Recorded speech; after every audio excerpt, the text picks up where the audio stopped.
हरदम रहे खकुआइल सैया धरो है तोहरा में हमर चढ़ली जवानी के पानी पिए कटोरा में हरदम रहे खकुआइल सैया धरो है तोहरा में हमर चढ़ली जवानी के पानी पिए कटोरा में बलधुरी करे में ढोढ़ी में अंगुरी देला कोई हमर खोदी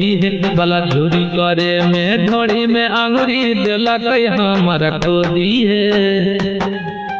उठावा छोड़ी के गला पलो है न है तनी को बुद्धि है उठावा छोड़ी के गला पलो है न है तनी को बुद्धि है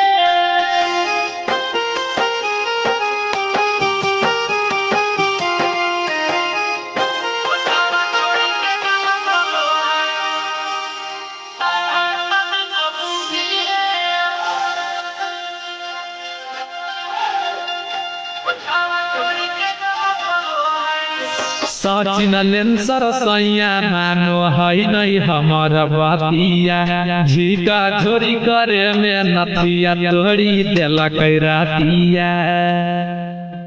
अजित आशिक सैया मानो है नहीं हमारा बातिया झीका झोरी करे में नथिया तोड़ी देला कैरातिया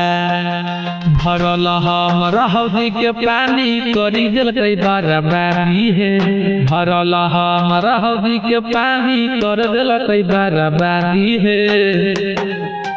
उठावा छोड़ी के गला पलो है न है तनी को बुद्धि है